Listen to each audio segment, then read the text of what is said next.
Les genoux d'Abigail heurtèrent la terre. Du sang coulait de sa lèvre fendue sur le sol sec du Montana. La botte de sa tante appuyait lourdement sur sa colonne vertébrale. « Lève-toi, ma fille. Ton acheteur est là. » Elle avait 19 ans, encore vierge, vendue pour 40$ et une promesse à un éleveur veuf avec 3 enfants sans mère.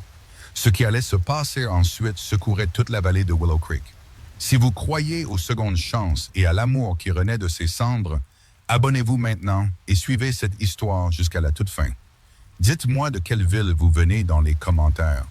Je veux savoir jusqu'où ce récit a voyagé. Le chariot s'arrêta. Abigail garda les yeux fixés sur ses mains. Elle tremblait. Elle les serra l'une contre l'autre jusqu'à ce que ses jointures blanchissent. Le bleu sur sa joue pulsait à chaque battement de cœur. « Sors de là. » La voix de sa tante trancha la chaleur de l'été comme une lame. Edna Pritchard n'attendit pas de réponse. Elle attrapa le bras d'Abigail et la tira brutalement du siège du chariot. Abigail trébucha mais se rattrapa. Elle avait appris il y a longtemps à ne pas tomber devant Edna. Tomber signifiait un autre coup de pied, une autre leçon. « Tiens-toi droite », siffla Edna. « Il paye un bon prix pour toi. Fais comme si tu en valais la peine. » Abigail redressa sa colonne vertébrale. Le mouvement envoya une douleur fulgurante dans ses côtes, là où Edna l'avait frappée ce matin-là.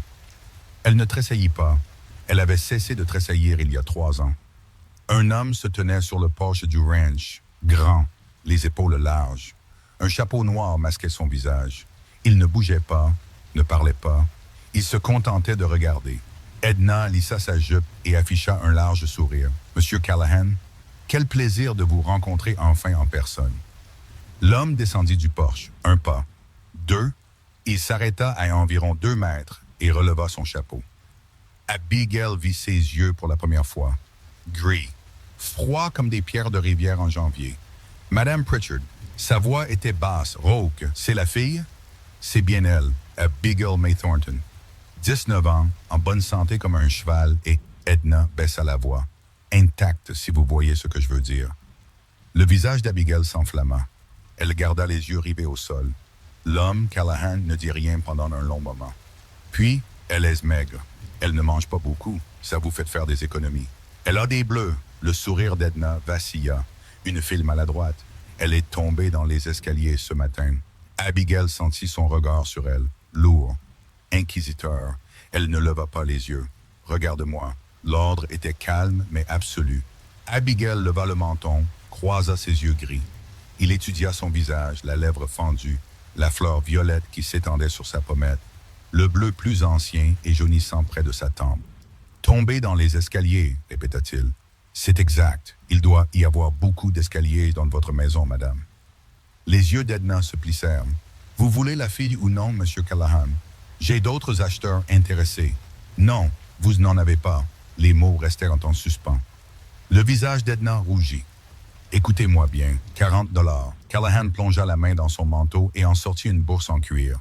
Il la jeta aux pieds d'Edna. « Nous avons terminé. » Edna ramassa la bourse et compta rapidement. Ses lèvres bougeaient pendant qu'elle faisait le total.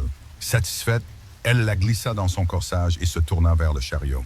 « Attendez !» Edna s'arrêta. Callahan regardait toujours Abigail. Ses affaires, elle n'a pas d'affaires. Le sac dans le chariot. La mâchoire d'Edna se crispa. « C'est à moi. Il y a la Bible de sa mère dedans. Je vois la tranche d'ici. » Le cœur d'Abigail fit un bond. Elle regarda le chariot. Là, à moitié caché sous une couverture, se trouvait le sac de voyage de sa mère. La seule chose qui lui restait d'elle. Comment sauriez-vous ce qu'il y a? Parce qu'une fille comme elle ne se soucie pas des robes ou des rubans. La voix de Callahan était neutre. Elle se soucie de ce qu'elle a perdu. Donnez-lui le sac. Le visage d'Edna se tordit. Un instant, Abigail crut qu'elle allait refuser. Puis elle attrapa le sac de voyage et le jeta dans la poussière aux pieds d'Abigail. « Prends-le! Prends-la!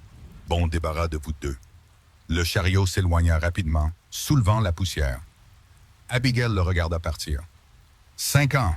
5 ans d'enfer qui se terminaient par de la poussière et 40$. Tu vas rester planté là toute la journée? Elle se tourna. Callahan était déjà reparti vers la maison. Il ne se retourna pas. Viens. Les enfants attendent. Abigail ramassa le sac de sa mère et le suivit. La maison était silencieuse. Trop silencieuse pour un foyer avec 3 enfants. Callahan la fit entrer par la porte d'entrée et s'arrêta dans le couloir.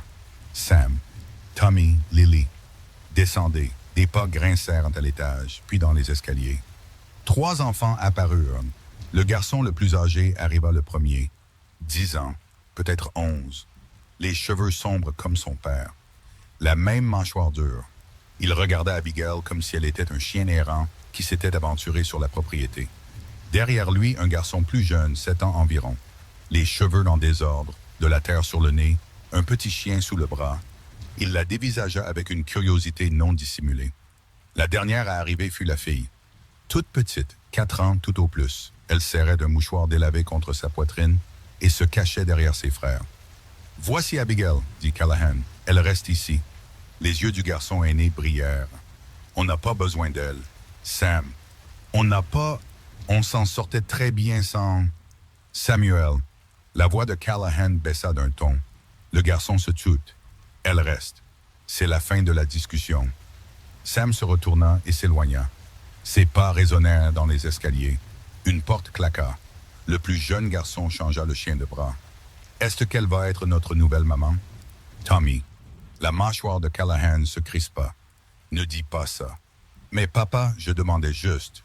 Elle est ici pour aider à la maison. » C'est tout. Callahan regarda Abigail. « Ta chambre est à l'étage, au bout du couloir. Le souper est à 6 heures. » Il s'éloigna vers l'arrière de la maison. Abigail resta dans le couloir avec le sac de sa mère et 2 enfants qui la fixaient. La petite fille jeta un coup d'œil de derrière son frère, agrippant ce mouchoir comme une bouée de sauvetage. Tommy pencha la tête. « Tu as un chien? »« Non, c'est dommage. Les chiens, c'est ce qu'il y a de mieux. Lui, c'est Biscuit. C'est mon meilleur ami. » Il souleva l'animal débraillé. « Tu veux le caresser? » Abigail hésita, puis elle s'agenouilla et toucha la tête du chien. Biscuit lui lécha les doigts, ça. « Il t'aime bien, » sourit Tommy. « Il n'aime pas la plupart des gens. Il a mordu Monsieur Whitmore de la banque le mois dernier. Juste à la cheville. Papa a dû payer $1 entier. » Tommy, la voix de la petite fille était à peine un murmure. Elle a du sang sur le visage. Le sourire de Tommy s'effaça. Il regarda la lèvre d'Abigail, puis sa joue. « Quelqu'un vous a fait du mal, mademoiselle? » Abigail se releva rapidement. « Je suis tombée. Je devrais trouver ma chambre. » Elle passa devant eux, en direction des escaliers. Derrière elle, elle entendit Tommy murmurer à sa sœur. « Elle ment, Lily. Je le sais. La chambre était petite. Un lit, une commode, une fenêtre donnant sur l'ouest, propre mais dépouillée. Pas de photos au mur. Pas de fleurs sur le rebord de la fenêtre. » Abigail posa son sac sur le lit et l'ouvrit. À l'intérieur, enveloppée dans une robe de coton usée, se trouvait la Bible de sa mère. Elle la sortit et la serra contre sa poitrine. « Maman, » murmura-t-elle, « qu'est-ce que je fais ici? » Aucune réponse ne vint. Elle ne venait jamais. Elle ouvrit la Bible à la page où sa mère avait pressé une fleur sauvage des années auparavant. Les pétales étaient devenus bruns, mais la forme était restée. L'écriture de sa mère était dans la marge. « Dieu voit le moineau. Il te voit aussi, ma Abby. » On frappa à la porte, ce qui la fit sursauter. « Mademoiselle. » C'était la voix de Tommy. Abigail ferma la Bible et essuya ses yeux. « Oui? Lily veut savoir si vous allez bien. Elle a trop peur de demander elle-même. » Abigail ouvrit la porte. Tommy se tenait là, avec Lily à moitié cachée derrière lui. Les yeux de la petite fille étaient grands et inquiets. Abigail s'agenouilla à la hauteur de Lily. « Je vais bien, je te le promets. » Lily étudia son visage, puis elle tendit le mouchoir qu'elle serrait. « C'était à ma maman, dit-elle doucement. Elle est morte quand je suis né. Je ne me souviens pas d'elle, mais ça sent comme elle. Parfois, quand je suis triste, je le sens et je me sens mieux. » Elle pressa le mouchoir dans la main d'Abigail. « Tu peux l'emprunter parce que tu as l'air triste, toi aussi. » La gorge d'Abigail se serra. Elle regarda le tissu délavé. Des roses brodées dans un coin. Le léger parfum de lavande. « Lily, je ne peux pas prendre ça. C'est juste un emprunt. Tu me le rendras quand tu ne seras plus triste. » Abigail regarda cette petite fille qui n'avait jamais connu sa mère, mais qui portait encore un morceau d'elle partout. Quelque chose se brisa dans sa poitrine. « Merci », réussit-elle à dire. Lily hocha la tête solennellement. Puis elle prit la main de Tommy et l'entraîna. « Viens, Biscuit a besoin de son souper. » Après leur départ, Abigail s'assit sur le bord du lit, tenant le mouchoir d'une femme morte, et pleura pour la première fois en 3 ans. Le souper fut silencieux. Callahan était assis en bout de table. Sam s'assit aussi loin que possible d'Abigail, sa nourriture intacte. Tommy donnait des morceaux de pain à biscuits sous la table. Lily faisait tourner ses haricots en cercle dans son assiette. Abigail ne mangea rien. Sa lèvre lui faisait trop mal. Chaque fois qu'elle essayait de mâcher, la fente se rouvrait. « Tu ne manges pas », elle leva les yeux. Callahan l'observait. « Je n'ai pas faim, monsieur. Ne m'appelle pas monsieur. Mon nom est Ellie. Je n'ai pas faim, monsieur Callahan. » Sam riconna. Elle a probablement l'habitude de mourir de faim. Regardez-la, Sam. La voix d'Eli était tranchante. Quoi? C'est vrai, elle est maigre comme une piquette de clôture et son visage... J'ai dit que ça suffisait. Sam repoussa sa chaise. J'ai fini. Il sortit en trombe. La porte arrière claqua. Tommy regarda Abigail. Il est toujours en colère. Depuis que maman... Il s'arrêta, regarda son père. Finis ton souper, Tommy. Oui, papa. Lily posa sa fourchette. Papa, est-ce que la dame peut me chanter une chanson pour m'endormir ce soir? Maman chantait. Le visage d'Eli se figea. Quelque chose passa dans ses yeux, de la douleur peut-être, ou de la colère. Difficile à dire. Mademoiselle Thornton a du travail à faire. Mais j'ai dit non, Lily. Le menton de la petite fille trembla. Elle repoussa sa chaise et sortit de la pièce en courant. Ses pas résonnèrent dans les escaliers. Tommy rassembla biscuits. Je vais aller voir comment elle va. Il s'arrêta à la porte. Maman lui manque, papa. Elle nous manque à tous. Puis il disparut aussi. Eli resta assis, immobile. Ses mains étaient à plat sur la table, les doigts écartés. Il ne regardait pas Abigail. Ils ne veulent pas être difficiles. Je sais. Margaret, ma femme, elle est morte il y a 4 ans en donnant naissance à Lily. Sa voix était rauque, écorchée vive. Les garçons se souviennent d'elle. Lily, non. Elle sait juste qu'il manque quelque chose. Monsieur Callahan. Je t'ai dit Eli. Eli. Le nom semblait étrange sur sa langue. Je sais ce que c'est que de regretter quelqu'un. Il la regarda alors. Vraiment. Ta maman? Elle hocha la tête. La scarlatine. J'avais 14 ans. Mon papa est parti 6 mois plus tard. Ils ont dit que c'était son cœur, mais je pense qu'il ne voulait tout simplement pas vivre sans elle. Eli resta silencieux un long moment.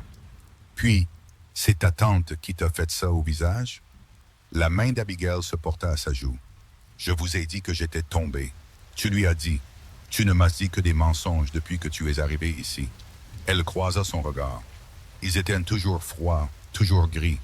Mais quelque part sous la glace, quelque chose vacilla. Est-ce que ça a de l'importance? Je crois que oui. Tu es sous mon toit maintenant. Si quelqu'un pose la main sur toi, j'ai le droit de le savoir. La poitrine d'Abigail se serra. Personne ne lui avait jamais dit ça. Personne ne s'était jamais assez soucié d'elle pour le demander. Elle m'a vendu pour payer ses dettes de jeu, dit-elle doucement. Je suis sa propriété depuis la mort de mes parents. Ce matin, j'ai cassé une assiette qui valait peut-être 2 centimes. Elle toucha sa lèvre. Elle s'est assurée que je m'en souviendrais. La mâchoire d'Eli se crispa. Ses mains se refermèrent un point sur la table. Si jamais elle revient ici, tu me le dis. Pourquoi? Parce que j'ai des choses à dire à une femme qui bat un enfant et appelle ça de l'éducation. Quelque chose changea dans l'air entre eux. Pas de la chaleur, pas encore, mais quelque chose. Abigail prit sa fourchette. Cette fois, elle mangea. Cette nuit-là, après que la vaisselle fut faite et que la maison fut devenue silencieuse, Abigail passa devant la chambre de Lily. La porte était entr'ouverte. Le clair de lune se déversait sur le sol. Lily pleurait. Des sanglots doux et étouffés dans son oreiller. Abigail hésita. Eli avait dit pas de chanson. Elle devait respecter ça. Elle devait aller dans sa propre chambre et s'occuper de ses affaires. Mais les pleurs continuaient, petits, brisés et sans espoir. Abigail poussa la porte. Lily leva les yeux, le visage mouillé de larmes. « Je veux ma maman. Je sais, ma chérie. Elle ne reviendra jamais. » Non, elle ne reviendra pas. Le visage de Lily se décomposa. Alors pourquoi est-elle partie? Abigail s'assit sur le bord du lit. Elle n'est pas partie parce qu'elle le voulait, Lily. Elle est partie parce que parfois Dieu rappelle les gens à lui-même quand ils veulent rester. Ce n'est pas juste. Non, ça ne l'est pas. Lily serra son mouchoir. Elle avait dû le récupérer là où Abigail l'avait laissé. Tu penses qu'elle peut me voir du ciel? Je pense qu'elle voit tout. Je pense qu'elle veille sur toi chaque jour. Comment tu le sais? Abigail pensa à sa propre mère, à la fleur sauvage pressée dans la Bible, au mot dans la marge. Dieu voit le moineau. Il te voit aussi, parce que c'est ce que font les mamans, dit-elle. Même quand elles sont parties, Lily resta silencieuse un moment. Puis, tu veux bien rester? Juste jusqu'à ce que je m'endorme. Abigail regarda la petite fille. 4 ans, sans mère, seule dans le noir, avec rien d'autre qu'un mouchoir et un souvenir qu'elle n'avait jamais vraiment eu. Je resterai. Elle s'allongea à côté de Lily et la file se blottit contre elle comme si elle l'avait fait toute sa vie. Mademoiselle Abigail, elle se racla la gorge.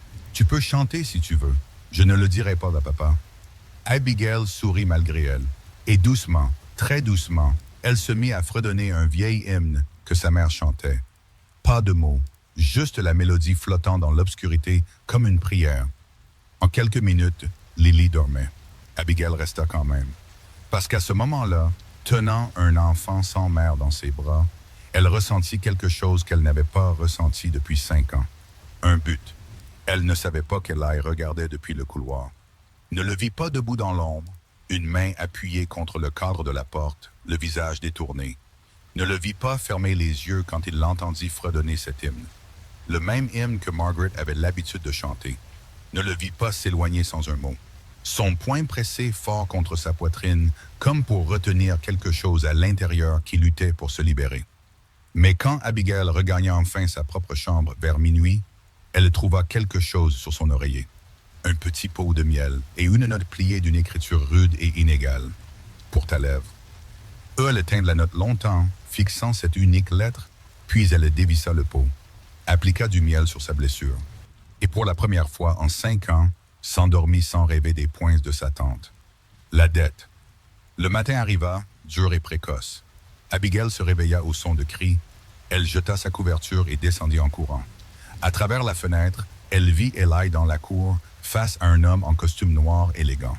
Un homme aux cheveux d'argent et au sourire qui n'atteignait pas ses yeux. Sam se tenait derrière son père, les poings serrés. Tommy tenait la main de Lily près des marches du porche, le visage pâle. Abigail sortit. Et je vous le dis, Callahan, la banque a été plus que patiente. La voix de l'homme était douce comme de l'huile. Vous avez 3 mois de retard sur vos paiements.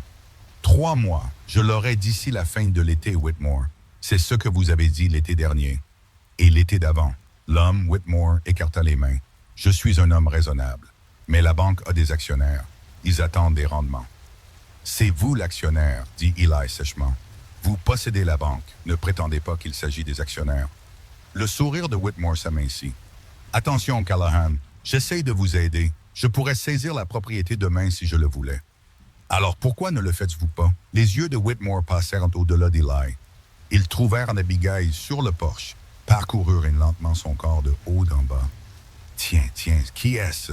Eli se décala sur le côté, bloquant sa vue. Ça ne vous regarde pas. Elle est jolie. Whitmore tendit le cou pour voir autour de lui. Jeune aussi. Où l'avez-vous trouvé?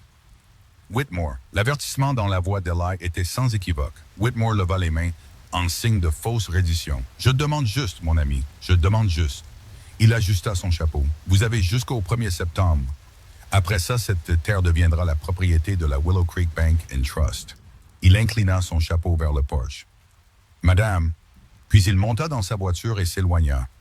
Eli ne bougea pas jusqu'à ce que la voiture disparaisse derrière la colline. Alors ses épaules s'affaissèrent. Juste une fraction. Juste assez pour qu'Abigail le voie. Sam donna un coup de pied dans la terre. Je le déteste. Je sais. Pourquoi tu ne le payes pas, tout simplement? Parce que je n'ai pas l'argent, Sam. Alors, qu'est-ce qu'on va faire? Eli se retourna et passa devant Abigail pour entrer dans la maison.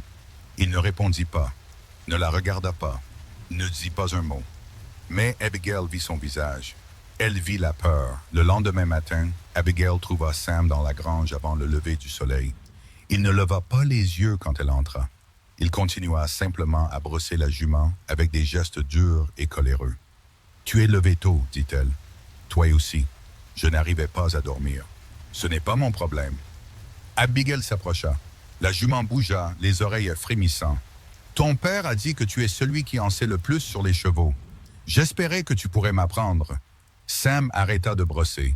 Ses jointures blanchirent autour du manche. Je ne t'apprendrai rien, Sam. Tu n'as pas ta place ici. Il se tourna pour lui faire face et ses yeux brillaient d'une émotion brute. Ma maman n'avait sa place ici. Tu n'es qu'une étrangère que mon père a achetée parce qu'il n'arrivait pas à gérer les choses tout seul. Je sais qu'elle te manque. Ne dis pas ça. Sa voix se brisa. N'ose pas parler d'elle. Tu ne la connaissais pas. Tu ne l'aimais pas. Tu es juste là parce que personne d'autre ne voulait de toi. Les mots frappèrent comme des poings. Abigail les sentit atterrir dans sa poitrine l'un après l'autre, mais elle ne tressaillit pas. Elle avait enduré pire. Tu as raison, dit-elle doucement. Je ne la connaissais pas, et peut-être que personne ne voulait de moi. Mais je suis là maintenant, Sam, que ça te plaise ou non. Alors ça ne me plaît pas, c'est ton choix. Elle se retourna et sortit de la grange. Derrière elle, elle entendit quelque chose heurter le mur. La brosse, probablement. Puis un son qui aurait pu être un sanglot, rapidement étouffé. Elle continua de marcher. Certaines blessures avaient besoin de temps. Insister n'aiderait pas. Dans la cuisine, Tommy était déjà à table, donnant des restes de bacon à biscuits. « Bonjour, mademoiselle Abigail. Papa a fait le petit déjeuner, mais il a encore brûlé les œufs. Il les brûle toujours. » Eli se tenait près du poêle, raclant les restes carbonisés dans un seau. Il ne se retourna pas. « Je peux cuisiner, » proposa Abigail. « C'est déjà fait. Pour demain, je veux dire. » Il fit une pause, puis hocha la tête une fois. « D'accord. » Lily apparut dans l'embrasure de la porte, se frottant les yeux. Elle vit Abigail et son visage s'illumina. « Tu es resté. Je t'ai dit que je le ferais. » La petite fille traversa la cuisine en courant et enlaça les jambes d'Abigail. Le geste était si inattendu, si firme, que la gorge d'Abigail se noua. « Lily. » La voix d'Ellie était tranchante. « Ne la dérange pas. » « Elle ne me dérange pas. » Abigail s'agenouilla et serra la fille dans ses bras. « Elle ne me dérange pas du tout. » Par-dessus l'épaule de Lily, elle vit Eli qui regardait. Son visage était illisible. Mais il ne dit pas à Lily de lâcher prise. C'était déjà ça. Après le petit déjeuner, Eli tendit une liste à Abigail. « Des provisions, dit-il, au magasin général en ville. Prendre le petit chariot. Tommy peut te montrer le chemin. Je veux y aller aussi. » Lily tira sur la jupe d'Abigail. « S'il te plaît. S'il te plaît, s'il te plaît. » Eli secoua la tête. « Il fait trop chaud. Reste ici avec Sam. Mais Sam est méchant avec moi. » Lily. « Il l'est. Il m'a traité de pleurnicharde hier et a dit que maman était morte à cause de moi. » La cuisine devint silencieuse. Les yeux de Tommy s'écarquillèrent. Abigail sentit son sang se glacer. La mâchoire d'Eli se crispa si fort qu'elle pouvait voir le muscle sauter. « Sam a dit ça. » Lily hocha la tête, les larmes aux yeux. Il a dit que si je n'étais jamais né, maman serait encore là. Eli posa la liste. Ses mains tremblaient. Tommy. Emmène ta sœur au chariot. Mademoiselle Thornton, vous allez en ville. Maintenant. Ellie. Maintenant. Ellie. Elle ne discuta pas. Elle rassembla les enfants et les conduisit dehors. Derrière elle, elle entendit les bottes d'Ellie dans les escaliers, lourdes, délibérées. Puis la porte de Sam s'ouvrir violemment, puis des cris. Elle ne distinguait pas les mots, mais elle entendit la voix de Sam s'élever pour se défendre, puis se briser. Elle entendit la voix d'Eli, c'est terrible.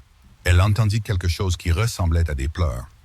Tommy serra sa main. « Est-ce que papa va faire du mal à Sam? »« Non, mon chéri. Ton père lui parle juste. Ça ne ressemble pas à une conversation. »« Non, en effet, mais certaines conversations devaient avoir lieu, même si elles ressemblaient à la guerre. Le trajet jusqu'en ville dura près d'1 heure. Tommy parla tout le long. De biscuits, du poisson qu'il avait pêché l'été dernier, de comment Sam était gentil avant la mort de maman, de comment il souhaitait que les choses redeviennent comme avant. Lily s'endormit contre l'épaule d'Abigail, le mouchoir pressé contre sa joue. Willow Creek était une petite ville, une rue principale, une église au clocher tordu, un saloon aux portes battantes, et au bout de la route, un bâtiment de 2 étages avec des lettres dorées sur la fenêtre. Willow Creek Bank and Trust. Abigail détourna les yeux.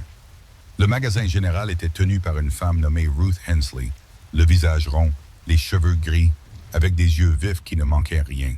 « Tiens, tiens. » Elle toisa Abigail de la tête aux pieds. « Vous devez être la fille qu'Eli Callahan a ramenée à la maison. »« Oui, madame.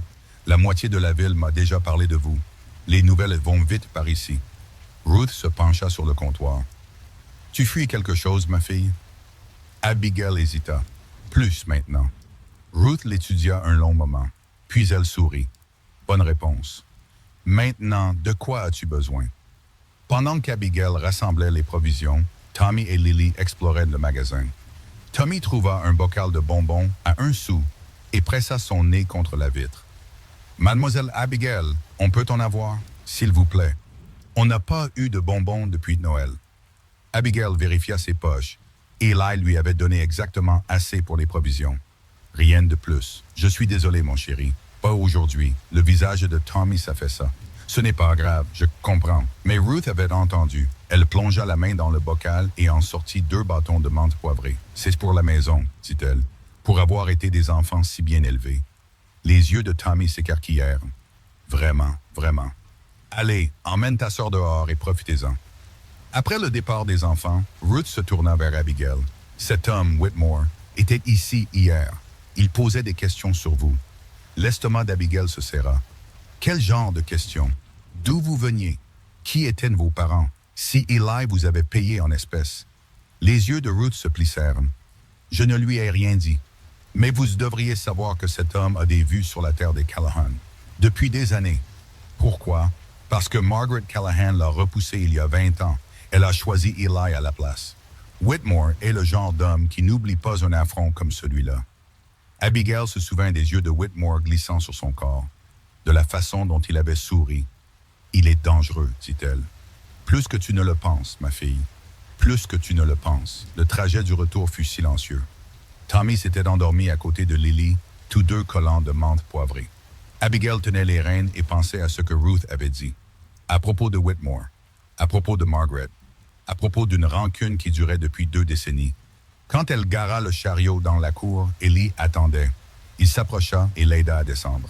Sa main s'attarda sur son bras un instant. « Comment s'est passée la ville? »« Bien. J'ai tout ce qu'il y avait sur la liste. » Il hocha la tête, commença à décharger les provisions. Eli, il s'arrêta. Ruth Hensley m'a parlé de Whitmore, de lui et de Margaret. Le dos d'Eli se raidit. Il posa lentement le sac de farine. Ruth parle trop. Est-ce que c'est vrai? Est-ce que Margaret vous a choisi plutôt que lui? Pendant un long moment, Eli ne répondit pas. Puis il se tourna pour lui faire face. Margaret était la plus belle femme de la vallée. Tous les hommes la voulaient. Whitmore plus que tous les autres. Il lui a fait de la cour pendant 2 ans, lui a acheté des robes, lui a donné des bijoux, lui a promis le monde. Il fit une pause. Elle a dit non, elle m'a épousé à la place. Un pauvre éleveur sans rien d'autre qu'une centaine d'acres et un rêve. Et Whitmore ne vous l'a jamais pardonné. Il ne le lui a jamais pardonné à elle. Le jour de sa mort, il est venu à l'enterrement. Il s'est tenu au fond, n'a pas dit un mot. La voix d'Élie se durcit, mais il a souri, juste une fois, quand on l'a descendu dans la terre. Abigail se sentit mal. Pourquoi n'avez-vous pas prévenu le shérif? Lui dire quoi? Qu'un homme a souri à un enterrement? Ce n'est pas un crime. Eli secoua la tête. Whitmore est malin, il ne laisse pas de preuves. Il attend, c'est tout.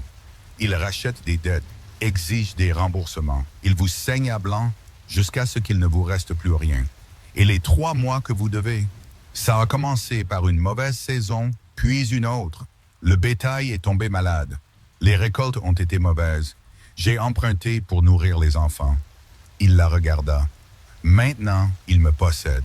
Et en septembre, il possédera aussi cette terre. Abigail réfléchit un moment. Combien lui devez-vous? 200 $. C'est tout? Eli rit amèrement. C'est tout? Ma fille, je n'ai pas vu 50 $ en un seul endroit depuis la mort de Margaret. 200, ça pourrait aussi bien être 2000. Il doit y avoir un moyen. Il n'y en a pas. Il y a toujours un moyen. Il la regarda alors, vraiment, et quelque chose dans ses yeux changea. Tu y crois vraiment? Je dois y croire. Sinon, à quoi bon tout ça? Eli resta silencieux un long moment. Puis il tendit la main et toucha sa joue. Doucement. Le bleu de sa tente s'était estompé en un jaune, mais ses doigts en traçaient les barres comme s'il pouvait encore voir le violet en dessous. « Tu es quelqu'un, Abigail Thornton. C'est bien ou c'est mal? » Je n'ai pas encore décidé. Il laissa tomber sa main et se dirigea vers la maison. Mais pour la première fois, il souriait presque. Cette nuit-là, Sam ne vint pas souper. Eli monta 3 fois dans sa chambre. Chaque fois, il revint seul.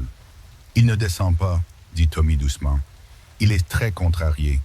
Qu'est-ce qui s'est passé? Demanda Abigail. Quand tu lui as parlé ce matin, Eli posa sa fourchette. Je lui ai dit la vérité, que ce qu'il a dit à Lily était cruel, que sa maman aurait honte. Il ferma les yeux, et que Margaret n'est pas morte à cause de Lily. Elle est morte parce que je n'étais pas là quand elle avait besoin de moi. La table devint silencieuse. Papa, commença Tommy, j'étais en ville cette nuit-là pour chercher des provisions. L'orage est arrivé vite. Je n'ai pas pu rentrer à temps. La voix d'Eli était à peine un murmure. Quand je suis arrivé à la maison, elle était déjà partie. Et Sam tenait Lily dans ses bras, un nouveau-né, couvert du sang de sa maman. Le cœur d'Abigail se serra. Il avait 6 ans, continua Eli. 6 ans et il a vu sa mère mourir. L'a entendu crier, l'a regardé se vider de son sang pendant qu'il tenait sa petite sœur dans ses bras et priait pour que quelqu'un vienne. C'est pour ça qu'il en veut à Lily, dit doucement Abigail. C'est pour ça qu'il s'en veut à lui-même. Il pense que s'il avait fait quelque chose de différent, appelé à l'aide plus vite, prié plus fort, elle aurait peut-être survécu. Eli la regarda avec des yeux hantés. J'ai essayé de lui dire que ce n'était pas sa faute, mais il ne me croit pas. Parce qu'au fond de lui, il pense que je lui en veux aussi. Est-ce le cas? La question resta en suspens. La mâchoire d'Eli se crispa. J'en ai voulu à tout le monde, à Dieu, à l'orage, à moi-même. Pendant un temps, j'en ai même voulu à Margaret de ne pas avoir attendu, de ne pas s'être accrochée. Sa voix se brisa. Mais je n'ai jamais blâmé Sam. Pas une seule fois. Et je ne sais pas comment le lui faire comprendre. Abigail se leva. « Où vas-tu? » demanda Eli. « Lui parler. J'ai déjà essayé. Je sais. Mais parfois, la voix d'une étrangère est plus facile à entendre que celle de son père. » Elle monta les escaliers et s'arrêta devant la porte de Sam. Elle pouvait l'entendre à l'intérieur. Le grincement du lit, le bruit de pas. Elle frappa doucement. « Va-t'en, papa. Ce n'est pas ton père. » Silence. Puis, je ne veux pas te parler non plus. Je sais, mais je vais parler quand même. Tu peux écouter ou non. C'est ton choix, elle attendit. Pas de réponse. Elle s'assit, le dos contre la porte. Quand j'avais 14 ans, commença-t-elle, ma maman a eu la scarlatine. Je suis resté à son chevet pendant 3 jours. Je lui tenais la main. J'ai prié toutes les prières que je connaissais. Je pensais que si je l'aimais assez, si je le voulais assez fort, Dieu la laisserait rester. Elle entendit un mouvement de l'autre côté de la porte. Elle est morte la 3e nuit, juste là, dans mes bras. Et tu sais ce que j'ai pensé? J'ai pensé que c'était de ma faute, que je n'avais pas prié assez fort, que je ne l'avais pas assez aimée, que Dieu l'avait prise à cause de quelque chose que j'avais mal fait. La porte s'entr'ouvrit, le visage de Sam apparut dans l'interstice. Ses yeux étaient rouges. Tu as vraiment pensé ça? J'y ai cru pendant des années. Je me surprends encore à y croire parfois. Sam ouvrit la porte plus grand. Ce n'était pas ta faute, dit-il doucement. La mort de ta maman. Je sais. Et la mort de ta maman n'était pas la tienne non plus. Son visage se décomposa. Mais j'étais juste là. Je tenais Lily et maman criaient. Et il y avait tellement de sang, et je ne savais pas quoi faire. Tu avais 6 ans, Sam, un enfant. Il n'y avait rien que tu aurais pu faire. J'aurais dû courir chercher de l'aide plus vite. Tu es resté avec ta mère et ta petite sœur. Tu les as gardées calmes toutes les deux. Tu as tenu bon jusqu'à ce que ton père arrive. Ce n'était pas assez. C'était tout. Abigail tendit la main et prit la sienne. Ta maman est morte en sachant que ses enfants étaient ensemble. Que tu as été assez courageux pour rester quand tout s'effondrait. Ce n'est pas rien, Sam. C'est de l'amour. Les épaules de Sam tremblèrent. Des larmes coulèrent sur son visage. Elle me manque tellement. Je sais, mon chéri, je sais. Il tomba en avant et enfouit son visage contre son épaule. Et pour la première fois depuis son arrivée, il se laissa pleurer. Abigail le serra dans ses bras. Ne dit rien. Le laissa simplement se briser pour qu'il puisse commencer à se reconstruire. En bas, elle entendit des pas. Eli qui venait voir. Mais il s'arrêta au bas des escaliers et il ne monta pas. 1 heure plus tard, Sam entra dans la cuisine. Eli leva les yeux de la table. Son visage était soigneusement gardé. Sam resta dans l'embrasure de la porte un long moment. Puis il traversa la pièce et enlaça son père. Eli se figea. Ses mains planèrent dans les airs, incertaines. « Je suis désolé, papa, » murmura Sam. « Je suis désolé pour ce que j'ai dit à Lily. Je suis désolé d'être en colère tout le temps. Je suis désolé de ne pas pouvoir être ce dont tu as besoin. » Les bras d'Eli se refermèrent sur son fils, le serrèrent fort. « Tu es exactement ce dont j'ai besoin, Sam. Toi, ton frère et ta sœur, vous êtes tout ce qu'il me reste. » Sa voix se brisa. « Et j'aurais dû te le dire il y a longtemps. » Tommy et Lily apparurent dans l'embrasure de la porte, observant. « Câlin de groupe !» cria Tommy, et il traversa la pièce en courant pour se joindre à eux. Lily suivit, se faufilant entre ses frères. Abigail resta en retrait. Ce n'était pas son moment. C'était le leur. Mais alors Eli leva les yeux. « Abigail !» Elle secoua la tête. « Je ne veux pas m'immiscer. »« Tu ne t'immisces pas. » Sam se recula juste assez pour la regarder. « Tu fais partie de ça maintenant, que tu le veuilles ou non. » Il tendit la main. Abigail hésita, puis elle la prit. Et pour la première fois en 5 ans, elle faisait partie d'une famille. 3 jours plus tard, Whitmore revint. Cette fois, il amena le shérif. Abigail étendait le linge quand elle vit la voiture arriver. 2 hommes en descendirent. Whitmore dans son costume élégant, et un homme corpulent avec une étoile en fer blanc sur la poitrine. Eli sortit de la grange, s'essuyant les mains sur un chiffon. « Whitmore, qu'est-ce que vous voulez? Juste une visite amicale, Callahan. » Le sourire de Whitmore était mince, bien que je craigne que ce ne soit pas entièrement social. Le shérif Dawson ici présent a quelques questions sur votre nouvelle acquisition. Le shérif s'avança. « Monsieur Callahan, j'ai reçu une plainte selon laquelle vous auriez acheté cette jeune femme dans des circonstances irrégulières, que de l'argent aurait été échangé sans documentation appropriée. » Le visage d'Eli se durcit. « C'est ma femme. » Le cœur d'Abigail s'arrêta. Whitmore rit. « Votre femme? Je n'ai vu aucune annonce dans le journal, aucune cérémonie à l'église, aucun témoin. Union de fait, reconnue dans le territoire du Montana. Vraiment? » Whitmore se tourna vers le shérif. « Shérif, si cette femme a été amenée ici sous la contrainte, si elle a été vendue contre sa volonté, c'est une affaire criminelle. » Le shérif Dawson semblait mal à l'aise. « Madame, je dois vous poser quelques questions. Avez-vous été amenée ici contre votre volonté? » Abigail sentit tous les regards sur elle. Eli, les enfants, Whitmore avec son sourire de serpent. Où elle pouvait dire la vérité, dire oui. Regarder Eli tout perdre, où elle pouvait mentir. « Non, monsieur, » dit-elle clairement. « Je suis venue ici de mon plein gré, en tant que femme de monsieur Callahan. » Le sourire de Whitmore vacilla. « Vous en êtes certaine? Parce que j'ai un témoin qui dit le contraire.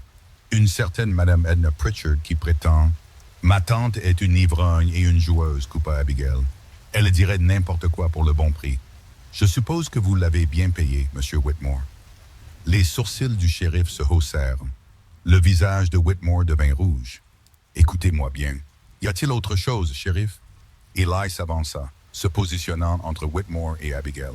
« Parce que nous avons du travail à faire. » Le shérif Dawson déplaça son poids. « Je suppose que si la dame dit qu'elle est ici volontairement, il n'y a rien de plus à enquêter. »« Elle ment, » lança Whitmore. « C'est obligé. »« Attention, Horace. » La voix du shérif se refroidit. « C'est une femme mariée que vous traitez de menteuse, et devant son mari qui plus est. » Whitmore fixa Abigail.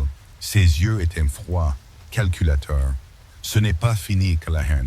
Vous avez jusqu'au 1er septembre, et quand ce jour viendra, je prendrai tout. La terre, la maison. » Ses yeux glissèrent vers Abigail. « Tout. » Il remonta dans sa voiture. Le shérif Dawson inclina son chapeau. « Madame, monsieur Callahan, bonne journée. » Après leur départ, Eli se tourna vers Abigail. « Femme. » Elle haussa les épaules. C'était la seule chose qui avait du sens. « Tu n'étais pas obligé de faire ça. »« Je sais. » Il resta silencieux un long moment, puis « Merci. Ne me remercie pas encore. Whitmore ne va pas s'arrêter. »« Je sais. Nous devons trouver un autre moyen de payer cette dette. » Eli secoua la tête. « Il n'y a pas d'autre moyen. Il y a toujours un autre moyen. » Elle croisa son regard. « Il faut juste être prêt à le chercher. » Cette nuit-là, pendant que les enfants dormaient, Abigail s'assit à la table de la cuisine avec une bougie et les livres de compte d'Eli. Les chiffres étaient mauvais, pire que mauvais. Mais cachés parmi les dettes et les pertes, Elle trouva quelque chose. Un titre de propriété, vieux et jauni, pour 40 acres sur la crête S. Elle l'apporta à Élie. « Qu'est-ce que c'est? » Il prit le papier, plissant les yeux à la lueur de la bougie. « La concession de mon grand-père. Il l'a jalonné en 52. Ça ne vaut rien, juste des rochers et des broussailles. Tu en es sûr? Je suis allé sur cette terre 100 fois. Rien n'y pousse, rien n'y vit. Ça ne vaut rien. » Abigail pointa une note dans la marge, effacée, à peine lisible. Qu'est-ce que ça dit? Ali approcha le titre de la bougie. Son visage devint pâle. Qu'est-ce que c'est? Relevé de printemps, 1858. Sa voix était creuse. Possible gisement de minéraux. Investigation plus approfondie recommandée. Gisement de minéraux. De l'argent. Eli leva les yeux vers elle. Il pourrait y avoir de l'argent sur cette terre. Le cœur d'Abigail se mit à battre la chamade. S'il y a de l'argent, ça pourrait valoir des milliers. Assez pour rembourser Whitmore. Eli fixa le titre comme s'il le voyait pour la première fois. Assez pour rembourser Whitmore, acheter du nouveau bétail, réparer la maison. Il la regarda. Assez pour tout recommencer. Alors il faut qu'on sache. Comment? Je n'ai pas l'argent pour engager un géomètre. Abigail réfléchit un moment. Le docteur Harlan. Ruth l'a mentionné. Elle a dit qu'il était un ami de Margaret. Il l'était. Le meilleur ami qu'elle ait jamais eu. Est-il digne de confiance? Je lui confierai ma vie. Alors on lui demande de l'aide. Abigail se pencha en avant. On découvre ce qu'il y a sur cette terre. Et s'il y a de l'argent, on s'assure que Whitmore ne mette jamais la main dessus. Eli resta silencieux un long moment. La bougie vacillait entre eux, puis il tendit la main sur la table et prit la sienne. « Tu penses vraiment qu'on peut le faire? Je pense qu'on doit essayer. » Il hocha lentement la tête. « Alors on essaye. » Aucun d'eux ne bougea. La bougie se consuma. Les ombres dansaient sur les murs. Et quelque part dans l'obscurité, quelque chose qui avait été brisé commença lentement, prudemment, à se réparer. Le lendemain matin, Eli partit à cheval avant l'aube. Quand il revint, le docteur Harlan était avec lui. Le vieux docteur descendit de son cheval en gémissant. Il avait 70 ans, si ce n'est plus, avec des favoris blancs et des yeux qui avaient tout vu. « Alors? » Il regarda Abigail. « C'est vous qui avez redonné espoir à Eli. J'essayais juste d'aider, monsieur. » C'est ce que Margaret disait toujours. Il sourit tristement. « Vous me la rappelez, vous savez. Le même feu, le même menton têtu. » Abigail ne savait pas quoi dire. Le docteur Harlan se tourna vers Eli. « Montre-moi ce titre de propriété. Et dis-moi pourquoi tu penses qu'il y a de l'argent sur une terre que ta famille a ignorée pendant 30 ans. » Ils passèrent la matinée à examiner les papiers. Le titre, la note du relevé, les livres de compte. Le docteur Harlan écouta, posa des questions, prit des notes. Finalement, il se pencha en arrière sur sa chaise. « Je connais un homme à Helena, un géologue. Il me doit une faveur depuis 69. » Il regarda Eli. « Je peux le faire venir ici en 2 semaines. Il vous dira ce qu'il y a vraiment sur cette terre. 2 semaines? C'est le mieux que je puisse faire. Vous avez jusqu'en septembre, n'est-ce pas? Le 1er septembre. Alors nous aurons largement le temps. » Le docteur Harlan se leva. « En attendant, ne parlez de ça à personne. Pas à une âme qui vive. Si Whitmore l'apprend, il ne l'apprendra pas. Assurez-vous-en. » Le vieux docteur prit sa sacoche. Cet homme a des yeux partout et il a attendu 20 ans pour sa vengeance. Il ne laissera pas une poignée de cailloux l'arrêter maintenant. Après le départ du docteur Harlan, Eli se tint sur le porche, fixant l'horizon. Abigail le rejoignit. « Ça va? Je réfléchis, c'est tout. À quoi? À comment tout pourrait changer s'il y a vraiment de l'argent là-bas. Si on peut vraiment y accéder avant que Whitmore ne prenne tout. » Il se tourna vers elle. « À toi? Moi? Tu es arrivé ici sans rien, sans famille, sans argent, sans raison de te soucier de nous. » Sa voix baissa. « Mais tu t'en soucies. Je le vois, dans la façon dont tu regardes les enfants, dans la façon dont tu te bats pour cet endroit comme s'il était à toi. Peut-être qu'il l'est, maintenant. » Il tendit la main et glissa une mèche de cheveux derrière son oreille. « Abigail, oui, quand tout ça sera fini, si on s'en sort, je veux t'épouser. Pour de vrai, dans une église, avec des témoins, un pasteur et tout ce qu'il faut. » Il déglutit difficilement.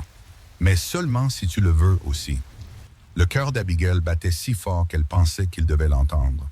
Demande-moi encore, dit-elle doucement, quand septembre sera passé, quand on saura comment l'histoire se termine. Il hocha la tête. Je le ferai. Et debout là, avec le vent d'été soufflant chaudement sur la vallée, et l'espoir vacillant comme la flamme d'une bougie entre eux, elle le crut. 2 semaines passèrent comme une respiration retenue. Abigail travaillait, cuisinait, nettoyait et aidait les enfants avec leurs leçons, prétendant que tout était normal pendant qu'ils attendaient des nouvelles d'Helena. Mais chaque nuit, elle surprenait Eli debout à la fenêtre, fixant l'est vers la crête, attendant. Le 14e jour, un cavalier apparut à l'horizon. Eli attrapa son chapeau et sortit en courant. Abigail le suivit, essuyant la farine de ses mains. C'était le docteur Harlan, et derrière lui, un homme plus jeune avec des lunettes et une sacoche en cuir. « Voici Henry Porter », dit le docteur Harlan alors qu'il descendait de cheval, le meilleur géologue à l'ouest du Mississippi. Porter inclina son chapeau. « Monsieur Callahan, madame, avez-vous trouvé quelque chose ?» La voix d'Eli était tendue. Porter échangea un regard avec le docteur Harlan. « Je pense que nous devrions parler à l'intérieur. » Ils se rassemblèrent autour de la table de la cuisine. Les enfants étaient dans la grange, occupés par les corvées. Abigail s'en était assurée. Porter ouvrit sa sacoche et étala des papiers sur le bois. « J'ai passé 3 jours sur cette crête, dit-il. J'ai pris des échantillons, fait des tests. » Il fit une pause. « Monsieur Callahan, votre grand-père avait raison. Il y a de l'argent sur cette terre. » Les mains d'Eli agrippèrent le bord de la table. « Combien ?»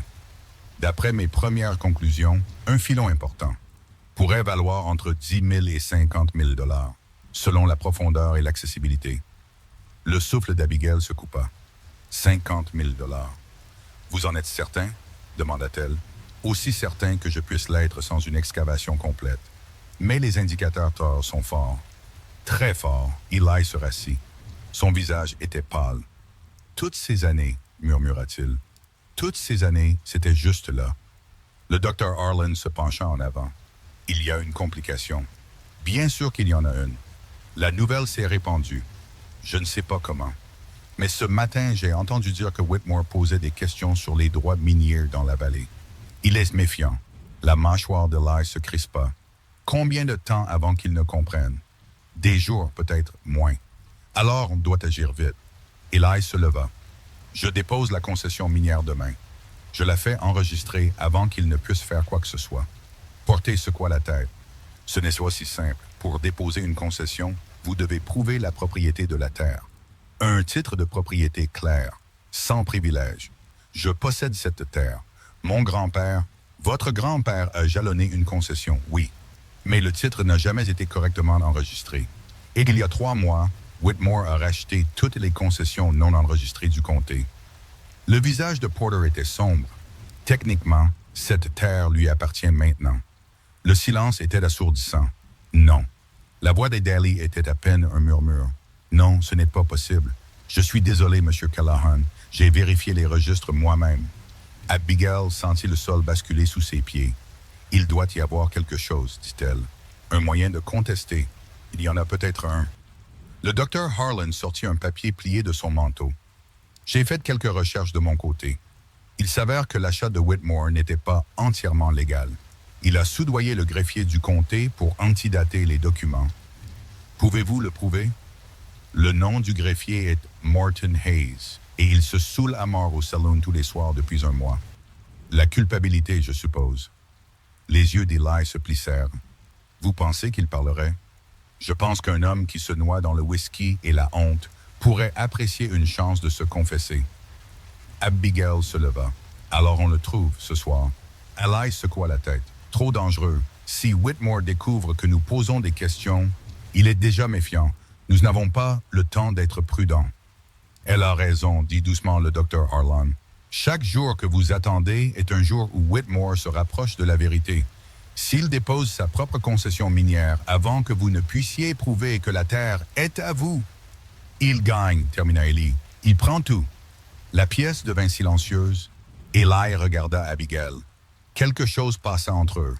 La peur, la détermination, la confiance. D'accord, dit-il, ce soir. Ils se rendirent en ville après la tombée de la nuit. Le docteur Harlan resta avec les enfants. Porter retourna à Helena avec l'instruction de garder ses découvertes secrètes. Le saloon était bondé. La fumée et les rires s'échappaient par les portes battantes. Eli hésita à l'entrée. « Tu devrais rester dehors, je viens avec toi. »« Abigail, j'ai dit que je venais. » Il ne discuta pas. À l'intérieur, le bruit était assourdissant. Des hommes aux tables de cartes, des femmes en robe vive, un pianiste martelant un air faux. Eli balaya la pièce du regard. Ses yeux s'arrêtèrent sur une silhouette affalée au bord. Là, Morton Hayes était une épave d'homme, maigre, mal rasé, les vêtements tachés de boissons renversées. Il ne leva pas les yeux quand ils s'approchèrent. Eli s'assit à côté de lui. « Monsieur Hayes, allez-vous-en.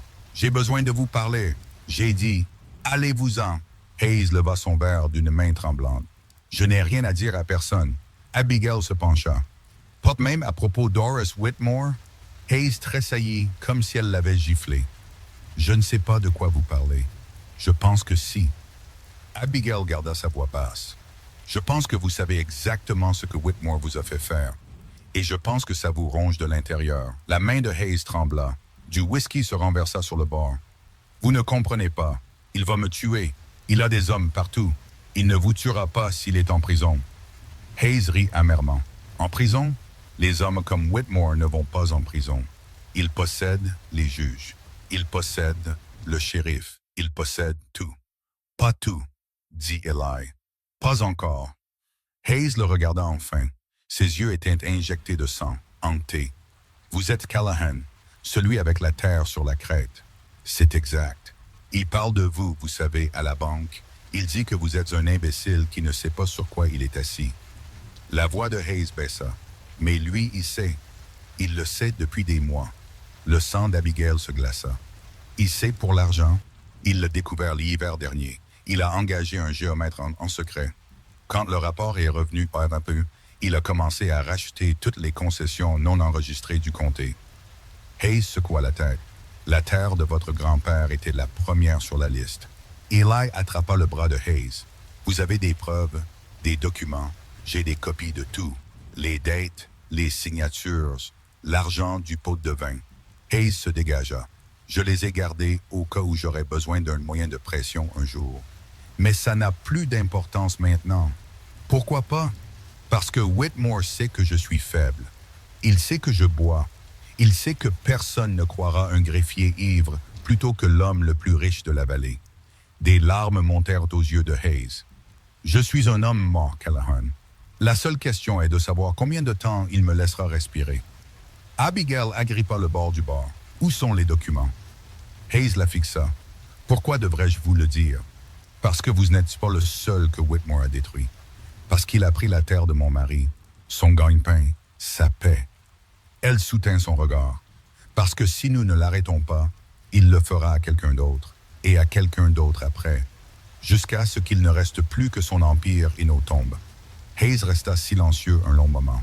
Puis il plongea la main dans son manteau et en sortit une clé. Le hangar de stockage derrière l'écurie. Tout est dans une boîte en métal sous les lattes du plancher. Eli prit la clé. « Merci, ne me remerciez pas. Faites-le simplement payer. » Hayes se retourna vers son verre. « Et si vous ne pouvez pas, fuyez. Fuyez aussi loin que vous le pouvez. Et ne regardez pas en arrière. » Ils trouvèrent le hangar sans difficulté. La boîte était exactement là où Hayes l'avait dit. Eli souleva les lattes du plancher et la sortit. À l'intérieur, des piles de papier, des reçus, des registres, une lettre de la propre main de Whitmore instruisant Hayes d'antidater les concessions. « C'est ça, souffla Abigail. C'est tout. Nous devons l'apporter au juge territorial à Helena. C'est le seul qui a autorité sur Whitmore. Combien de temps ça prendra? 3 jours si on chevauche vite. On n'a pas 3 jours. Alors j'en trouverai le temps. » Eli ferma la boîte. « Je partirai à l'aube. Tu ne peux pas y aller seul. Je ne peux pas non plus vous laisser, toi et les enfants, sans protection. » Abigail attrapa son bras. « Alors on y va tous, ensemble. » « Abigail, je ne te perdrai pas, Eli. Pas maintenant. Pas alors qu'on est si près du but. » Il la regarda. Dans la pénombre, ses yeux étaient doux. « Tu ne me perdras pas. Promis, je le promets. » Il l'embrassa alors, doux et féroce à la fois. Une promesse scellée sans mots. Ils n'entendirent pas les pas derrière eux. « Tiens, tiens, n'est-ce pas touchant? Eli se retourna brusquement. Deux hommes se tenaient dans l'embrasure de la porte, grands, armés, leurs visages cachés dans l'ombre. Monsieur Whitmore vous envoie ses salutations, dit l'un d'eux. Il aimerait vous parler à tous les deux. Eli poussa Abigail derrière lui. Cours! Je ne te laisse pas, Abigail, va-t'en! Le premier homme se jeta sur lui. Eli le rencontra avec un coup de poing à la mâchoire. L'homme chancela. Le second attrapa Abigail. Elle esquiva, saisit une planche large du sol et frappa. Elle toucha la tempe de l'homme. Il s'effondra lourdement. « Viens !» Eli attrapa sa main. Ils coururent. Derrière eux, des cris, le tonnerre des bottes. Eli hissa Abigail sur son cheval et monta derrière elle. Il lança l'animal au galop. Des coups de feu éclatèrent dans la nuit. Abigail sentit la chaleur d'une balle lui frôler la joue. « Tiens bon !» cria Eli. Elle s'agrippa au pommeau de la selle tandis que le cheval volait dans l'obscurité. Ils ne s'arrêtèrent qu'en arrivant au ranch. Le docteur Harlan les accueillit à la porte, fusil à la main. « Qu'est-ce qui s'est passé? » Whitmore sait. Eli glissa de son cheval, entraînant Abigail avec lui. Il a envoyé des hommes. On s'en est à peine sorti. Les documents. Eli brandit la boîte. En sécurité. Mais on doit partir maintenant. Les enfants, réveille-les. N'emportez que ce que vous pouvez porter. On part dans l'heure. Abigail courut à l'intérieur. Sam était déjà réveillé, debout en haut des escaliers. « Qu'est-ce qui se passe? On part, Sam. Va chercher ton frère et ta sœur. Pourquoi? Qu'est-ce qui s'est passé? Il n'y a pas le temps d'expliquer. Faites-moi confiance. » La mâchoire de Sam se crispa. Puis il hocha la tête et disparut dans le couloir. 10 minutes plus tard, ils étaient tous dans le chariot.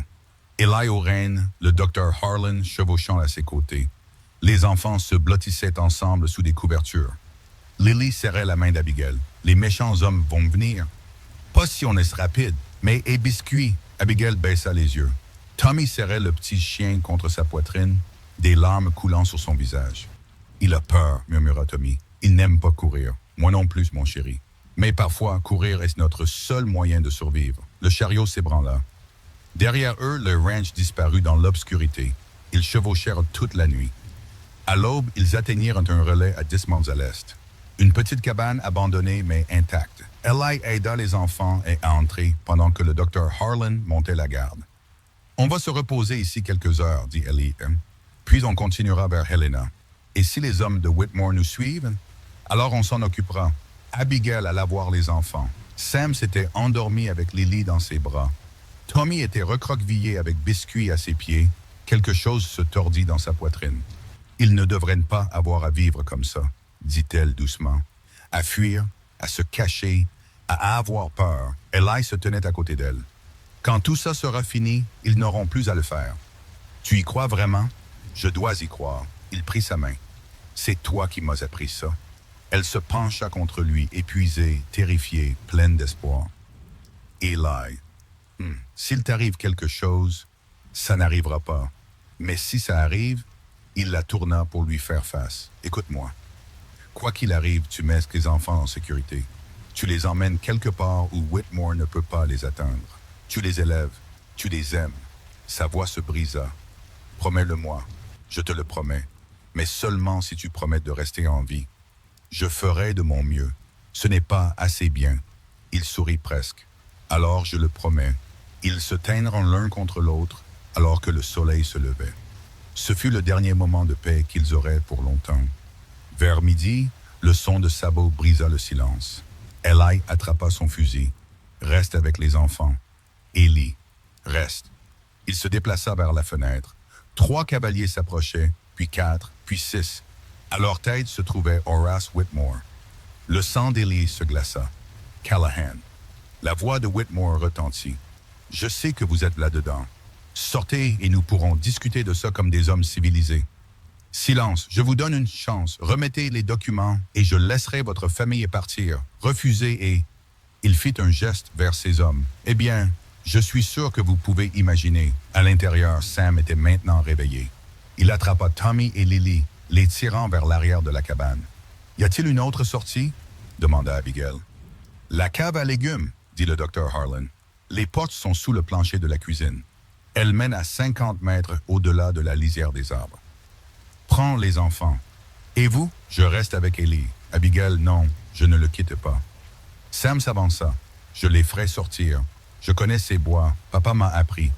Abigail le regarda. 10 ans, portant le poids d'un homme. Peux-tu le faire? Oui, madame. Elle s'agenouilla et lui prit le visage en coupe. Tu protèges ton frère et ta sœur, quoi qu'il arrive. Tu m'entends?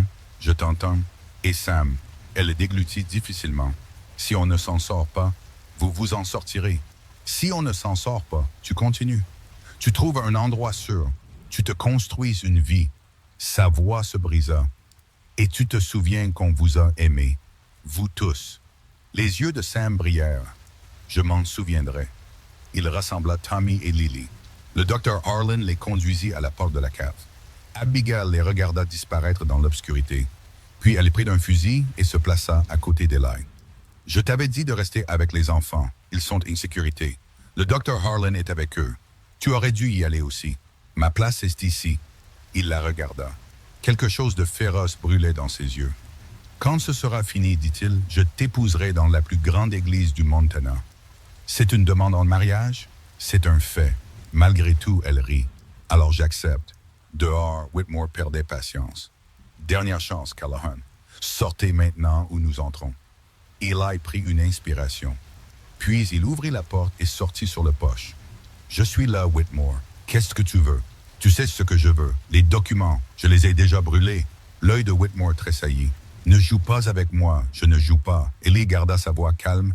Tu penses que j'aurais couru toute la nuit avec des papiers qui pourraient te faire pendre? Je les ai brûlés à la première occasion. Whitmore le fixa. Tu mens. Fouille la cabane si tu veux. Tu ne trouveras rien. Whitmore fit un geste. 2 hommes descendirent de cheval et bousculèrent Eli pour entrer dans la cabane. Abigail retint son souffle. Ils cherchèrent pendant 10 minutes, renversèrent les meubles, arrachèrent les lattes du plancher, ne trouvèrent rien. Parce que la boîte était enterrée à 50 mètres au-delà de la lisière des arbres, avec les enfants, avec le docteur Harlan. Les hommes sortirent les mains vides. Le visage de Whitmore se tordit de rage. « Où est-elle? »« Je te l'ai dit. »« Disparue. Alors tu ne me sers à rien. » Whitmore sortit son pistolet. « Et j'ai attendu trop longtemps cette terre pour laisser un fermier minable se mettre en travers de mon chemin. » Il visa la poitrine d'Eli. Abigail sortit en trombe. « Attendez. » Les yeux de Whitmore se tournèrent vers elle. « Tiens, la petite épouse. » Son sourire était cruel. « Venu voir ton mari mourir? Il ne ment pas. Les documents ont disparu. » Elle s'avança. « Mais je sais où il y a quelque chose de mieux. » Le sourcil de Whitmore se haussa. « J'écoute. L'argent.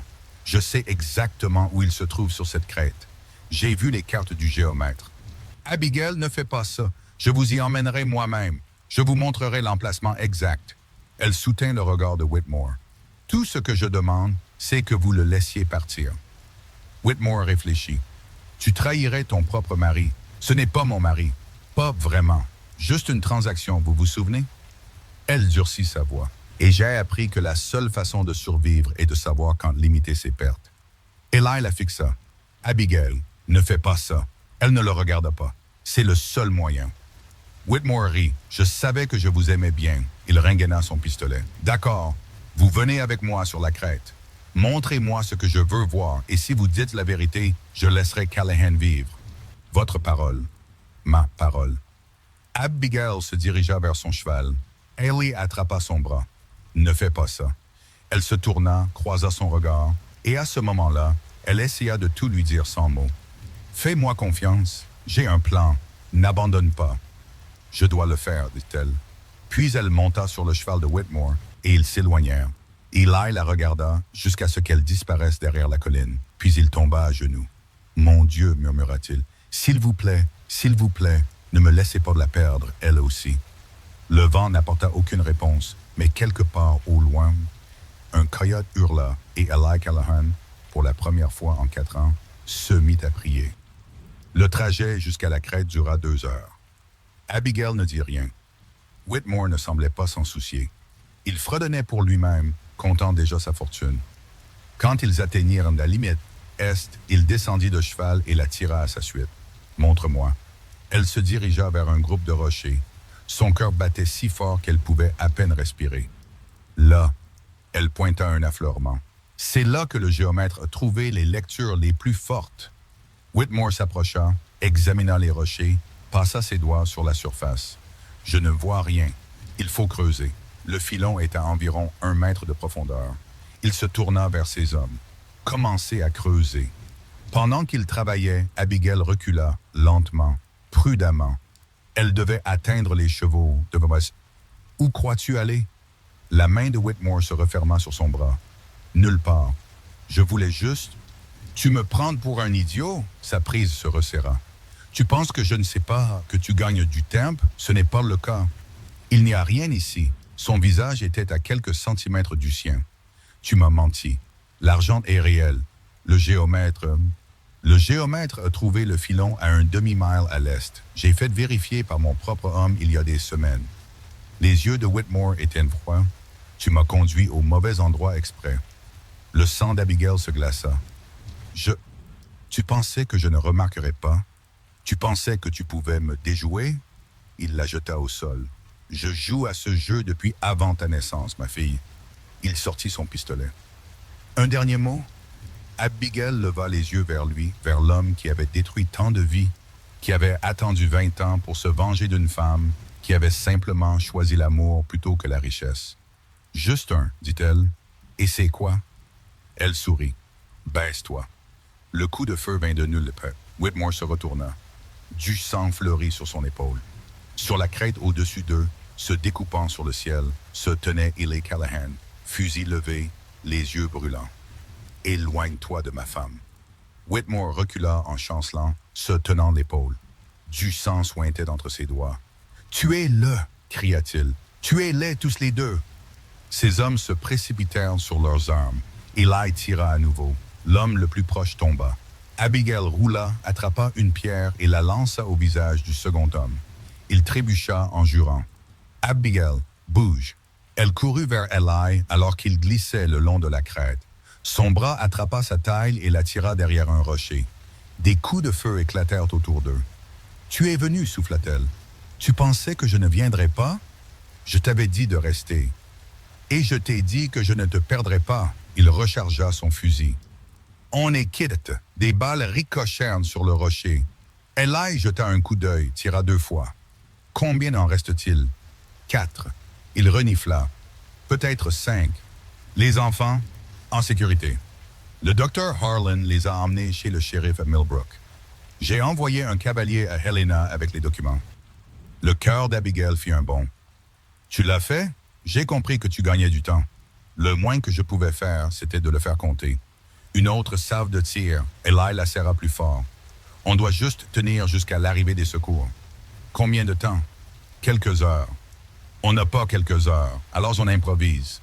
La voix de Whitmore trancha les coupes de feu. Callahan, c'est inutile. Vous êtes en infériorité numérique. Alors rendez-vous, cria Ely en retour. Rendez-vous, Whitmore rit. Le son était tordu de douleur. J'ai attendu 20 ans pour cette terre. 20 ans. Tu penses qu'une balle va m'arrêter? Elle a bien arrêté ton épaule. Je guérirai, mais toi... La voix de Whitmore devint mortelle. Tu regarderas ta jolie femme se vider de son sang ici même sur cette crête. Tout comme Margaret s'est vidée de son sang en donnant naissance à cette fille inutile. Ely se figea. Abigail attrapa son bras. Ne fais pas ça. Il veut te mettre en colère. Il a parlé de ma femme. Et il parlera de pire si ça te rend stupide. Concentre-toi. La mâchoire d'Ely se crispa, mais il resta derrière le rocher. Tu as une femme intelligente, Callahan. Whitmore tournait maintenant, ses hommes se dispersant. Plus intelligente que Margaret ne l'a jamais été. Elle t'a choisi plutôt que moi et regarde où ça l'a mené. Une ferme misérable, 3 gosses, une tombe précoce. Ellie, Abigail lui prit le visage. Regarde-moi, été, ses yeux trouvèrent les siens. Il n'est rien. Juste un vieil homme amer qui n'a pas pu accepter qu'une femme ne veuille pas de lui. C'est tout ce qu'il a toujours été. Elle méritait mieux que ça. Elle t'a eu. Elle a eu 3 beaux enfants. Elle a eu l'amour. La voix d'Abigail s'adoucit. C'est plus que ce que Whitmore n'aura jamais. Quelque chose changea dans les yeux d'Ely. La rage se refroidit, se durcit en autre chose. Un but. Couvre-moi, dit-il. Qu'est-ce que tu fais? Je mette fin à ça. Avant qu'elle ne puisse l'arrêter, Ely se leva et sortit de derrière le rocher. Whitmore. Les tirs cessèrent. Whitmore se tenait à une dizaine de mètres, soutenu par un de ses hommes. Son visage était pâle, sa chemise trempée de sang. Tu te montres enfin. Tu veux tellement cette terre. D'accord, Eli jeta son fusil au sol. Prends-la. Whitmore cligna des yeux. Quoi? La terre, l'argent, tout. C'est à toi. Eli, non. Abigail s'avança. Reste en arrière. Il ne la regarda pas. C'est entre lui et moi. Les yeux de Whitmore se plissèrent. Tu bluffes. Non. Eli écarta les mains. J'ai fini de me battre, fini de fuir. Tu as gagné. Comme ça, comme ça. Whitmore l'étudia un long moment, puis il sourit. Eh bien, je ne m'attendais pas à ce que ça se termine comme ça. Il fit un geste à ses hommes. Baissez vos armes. Monsieur, j'ai dit, baissez-les. Les hommes obéirent. Whitmore s'avança en boitant jusqu'à se retrouver face à Eli. Tu sais ce qui est le plus triste, Callahan? Margaret t'aimait vraiment. Je le voyais dans ses yeux chaque fois qu'elle te regardait. Ce genre de dévotion. Il secoua la tête. Je n'ai jamais pu comprendre. Qu'est-ce que tu avais que je n'avais pas? Rien, dit Eli doucement. Je l'aimais en retour. Quelque chose vacilla dans les yeux de Whitmore. De la douleur peut-être, ou quelque chose de plus ancien. Elle aurait pu tout avoir, murmura-t-il. Je lui aurais donné le monde. Elle ne voulait pas le monde. Elle voulait un foyer, une famille, quelqu'un avec qui vieillir, et elle a eu 6 ans avant de se vider de son sang sur le sol d'une cabane. 6 ans de bonheur, 6 ans d'amour. La voix d'Eli était calme. Peux-tu en dire autant des 20 dernières années? Le visage de Whitmore se tordit. Tu te crois meilleur que moi. Tu penses que ton précieux amour te rend supérieur. Non, je pense que ça me rend chanceux. Chanceux? Whitmore cracha le mot. Tu es sur le point de perdre tout ce que tu possèdes. Ta terre, ta maison, l'avenir de tes enfants. Et tu te dis chanceux? J'ai Abigail, j'ai mes enfants. J'ai des gens qui mourraient pour moi et pour qui je mourrais. Eli haussa les épaules. C'est plus que ce que l'argent peut acheter. Whitmore le fixa. Puis il sortit son pistolet et le pressa contre le front d'Eli. Testons cette théorie. Non, cria Abigail. Un pas de plus et j'appuie sur la gâchette. Elle se figea. La main de Whitmore tremblait. De douleur, de rage ou d'autre chose, elle ne pouvait le dire. 20 ans, dit-il doucement. 20 ans que j'attends de détruire tout ce que tu aimes. Et maintenant tu te tiens là à me dire que ça n'a pas d'importance. Ça a de l'importance, dit Eli. Juste pas de la façon que tu penses. Explique. Tu peux prendre ma terre, prendre mon argent, prendre ma vie si c'est ce que tu veux. Eli croisa son regard. Mais tu ne peux pas prendre ce que j'ai eu avec Margaret. Tu ne peux pas prendre ce que j'ai avec Abigail. Tu ne peux pas prendre l'amour que mes enfants ressentent ou les souvenirs que nous avons créés. C'est à moi. Pour toujours.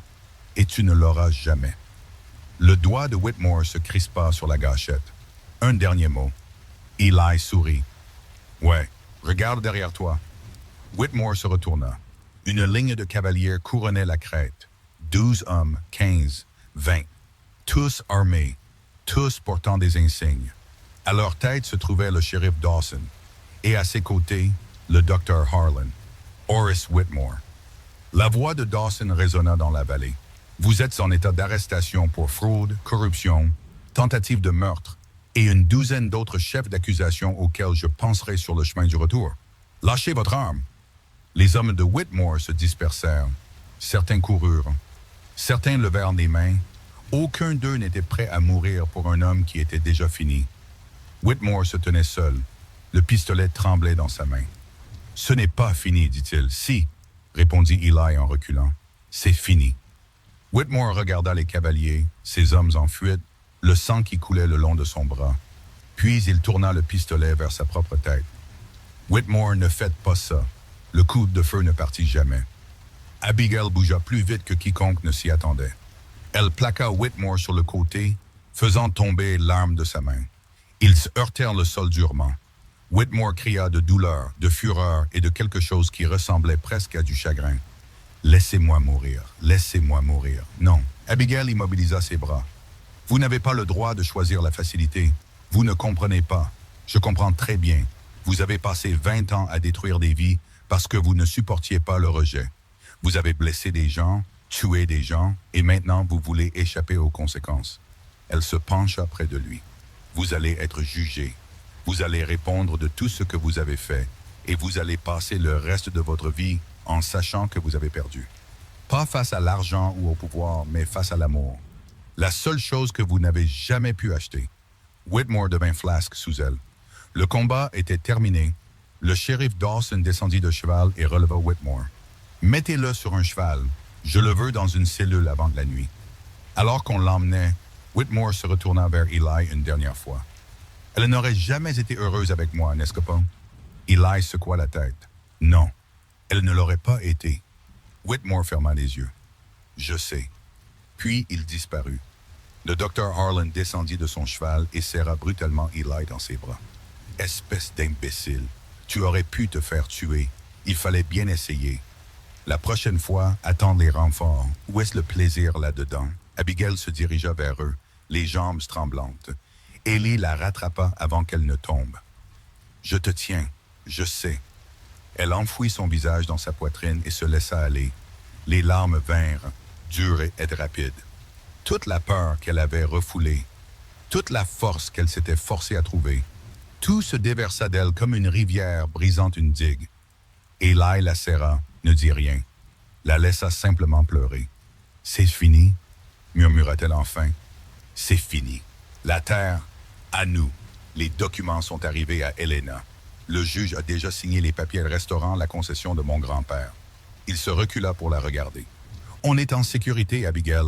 Nous tous. » Elle rit à travers ses larmes. « J'ai cru que j'allais mourir. Moi aussi. Mais tu es venu quand même. Je viendrai toujours pour toi. » Il essuya une larme de sa joue. « Tu ne le sais pas encore ?» Elle l'embrassa, fort, désespéré et plein de tout ce qu'elle ne pouvait pas dire.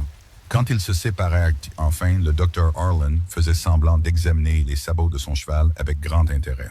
« Les enfants ?» demanda Abigail. « En sécurité à Millbrook. L'adjointe du shérif les surveille. J'ai besoin de les voir. Alors allons-y. » Ils chevauchèrent toute la nuit.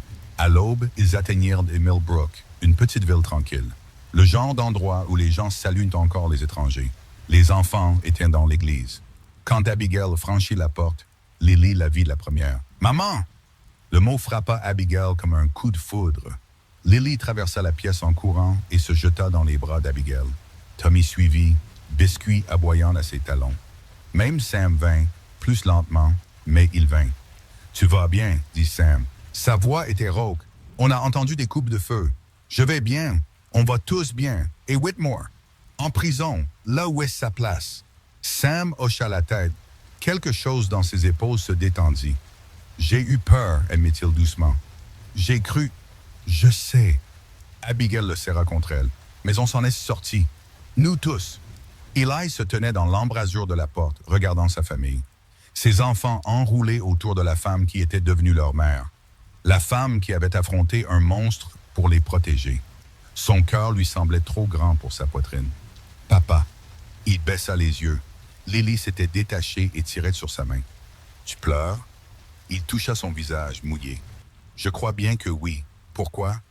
Parce que je suis heureux, ma chérie. » Lily réfléchit. « C'est une bonne raison, décida-t-elle. » Il rit et la souleva. « Oui, c'en est une. » Plus tard dans la journée, le shérif de Willow Creek arriva avec des nouvelles. « Whitmore parle, » dit Dawson. « Il avoue tout. Les pots de vin, les documents, falsifiés, même des choses que nous ne savions pas. » Il secoua la tête. « L'homme n'a plus rien à perdre. Je suppose qu'il essaie de se soulager la conscience avant le procès. »« Sera-t-il pendu? » demanda Ellie. « Probablement pas. Mais il passera le reste de sa vie en prison. » Dawson regarda Abigail. « Vous aviez raison, madame. Le faire affronter la justice était pire que la mort. Il sait qu'il a échoué. Il sait que tout le monde saura qu'il a échoué.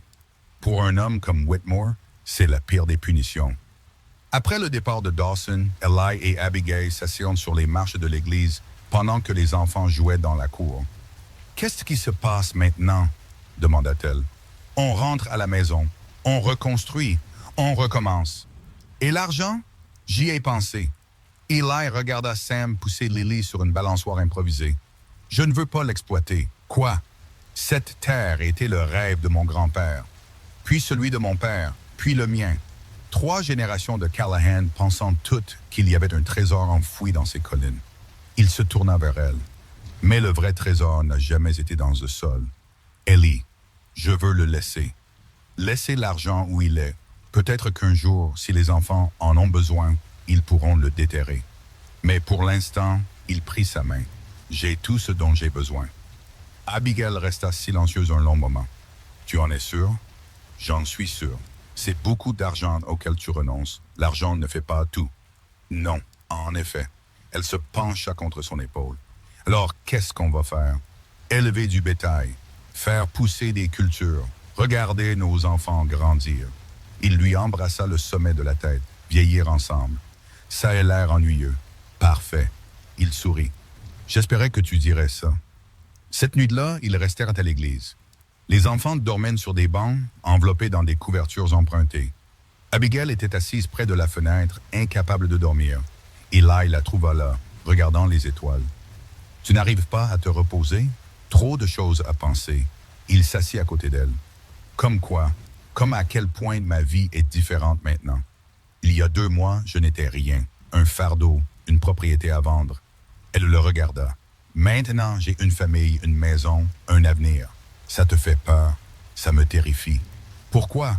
Parce que je pourrais le perdre. Tout, en un instant. » Eli resta silencieux un moment.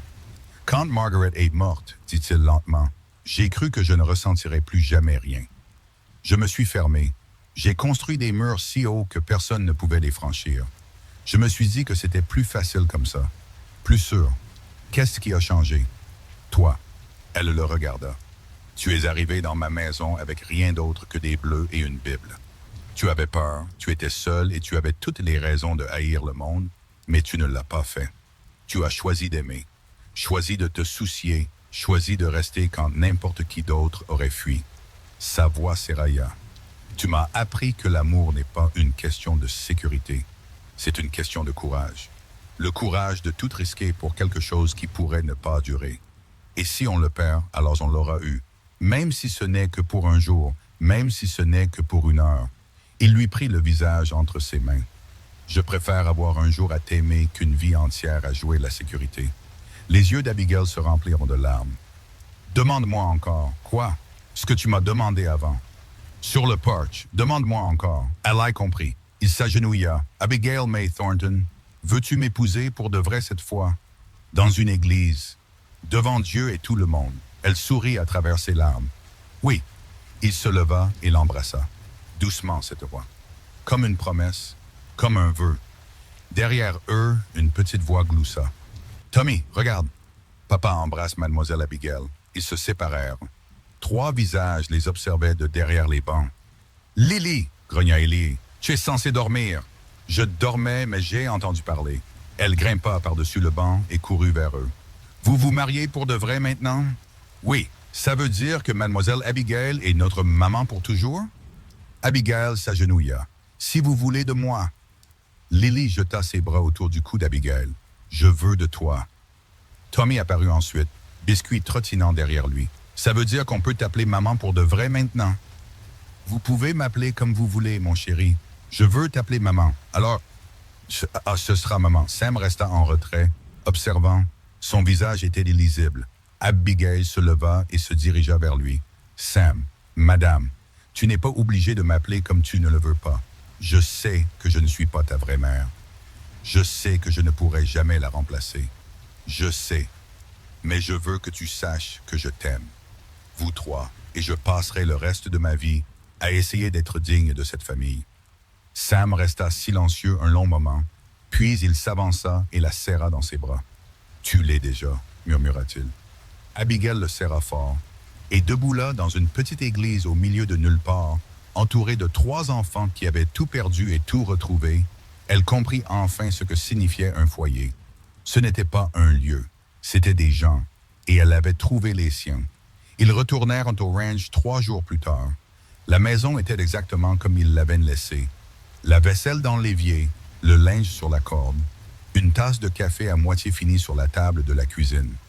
Eli se tenait dans l'embrasure de la porte, absorbant tout. « C'est étrange, dit-il doucement, d'être de retour. » Abigail serra sa main.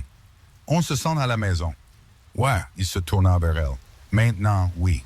Les enfants passèrent devant eux en courant dans la maison. Tommy se précipita à l'étage avec biscuits. Lily courut directement dans sa chambre pour voir ses poupées. Sam s'arrêta dans le couloir, regardant autour de lui comme s'il voyait l'endroit pour la première fois. Sam appela Abigail. « Ça va? » « Je réfléchis, c'est tout. À quoi? À quel point on a failli perdre cet endroit? » Il la regarda. « Et à quel point je suis content qu'on ne l'ait pas fait. » Elle s'approcha et passa son bras autour de ses épaules. « On a failli, mais on s'est battu pour ça. Nous tous. C'est toi qui t'es battu le plus fort. J'avais quelque chose pour quoi me battre. » Sam resta silencieux un moment. Puis, « Je suis content que papa t'ait trouvé. Je suis content de vous avoir tous trouvés. » Il sourit presque. Puis il monta à l'étage, ses pas résonnant sur le bois usé. Ce soir-là, ils se rassemblèrent autour de la table de la cuisine pour le premier vrai repas qu'ils avaient eu depuis des jours. Abigail avait préparé un ragoût avec le peu qui restait dans le garde-manger. Ce n'était pas grand-chose, mais personne ne se plaignit. « Quand est-ce que le mariage aura lieu? » demanda Tommy, la bouche pleine de pain. « Ne parle pas la bouche pleine, dit Sam. Quand est-ce que le mariage aura lieu? » répéta Tommy après avoir avalé de manière théâtrale. Eli regarda Abigail. « On n'a pas encore décidé. Ça peut être bientôt. Je veux porter ma belle robe. » Lily rebondit sur sa chaise. « Moi aussi.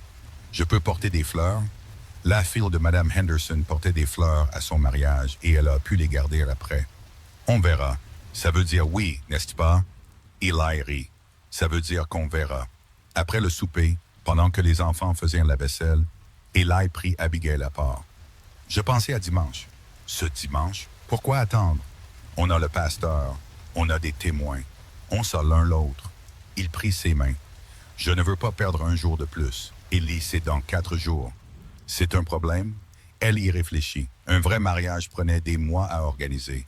Des robes à coudre, des invitations à envoyer, des fleurs à arranger. Mais elle n'avait jamais voulu de vrai. Elle voulait juste lui. « Non, dit-elle, ce n'est pas un problème. » Son visage s'illumina. « Alors ce sera dimanche. » Les 4 jours suivants passèrent en un éclair. Ruth Hensley arriva avec du tissu pour une robe. « Rien d'extraordinaire, dit-elle, mais ça fera l'affaire. » Le docteur Harlan apporta des fleurs sauvages de la Crète. « L'endroit préféré de Margaret, dit-il à Abigail. Ça semblait approprié. Même le shérif Dawson passa avec des nouvelles. Le procès de Whitmore est fixé pour le mois prochain. Helena envoie un juge fédéral. Il ne s'en sortira pas cette fois. « Bien, dit Eli, il y a autre chose. » Dawson se sentit mal à l'aise. « Une femme est venue en ville ce matin pour vous demander. » Le sang d'Abigail se glaça. « Quelle femme? » Elle a dit qu'elle s'appelait Edna Pritchard. Elle prétend être votre tante. Eli s'avança. « Qu'est-ce qu'elle veut? » Elle n'a pas dit. Mais elle est au saloon, se saoulant et racontant à qui veut l'entendre qu'elle a été trompée. Abigail ferma les yeux. « Je vais m'en occuper. » Abigail. « C'est mon fardeau, Eli. Laisse-moi m'en occuper. » Il hésita, puis hocha la tête. « Je viens avec toi. »« Je sais. » Ils trouvèrent Edna au bar exactement là où Dawson l'avait dit. Elle avait l'air pire qu'avant, plus maigre, plus méchante. Ses yeux étaient injectés de sang et ses mains tremblaient en levant son verre. « Tiens, tiens !»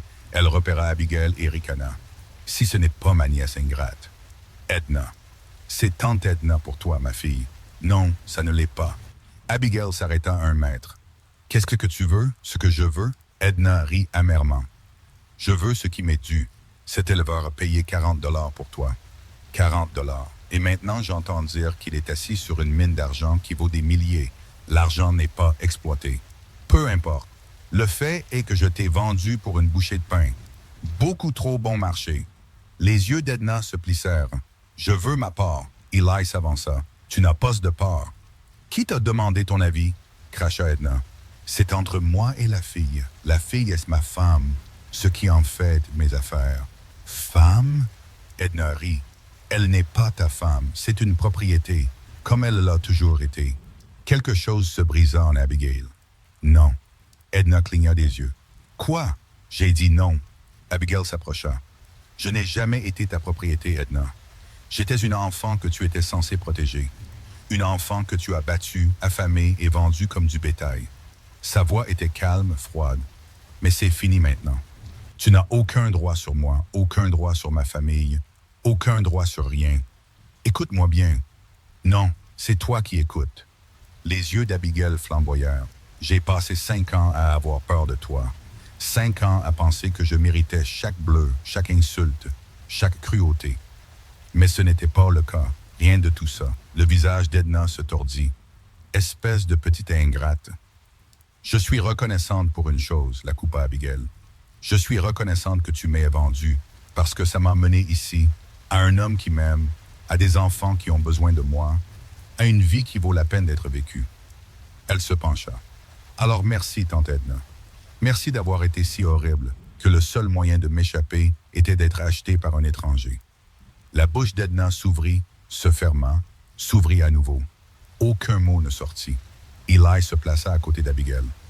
Je pense qu'on a terminé ici. Vous ne pouvez pas juste... Si on peut. Il jeta une pièce sur le bar. C'est pour sa note. Après ça, c'est votre problème. Le barman hocha la tête. Eli prit le bras d'Abigail et la conduisit vers la porte.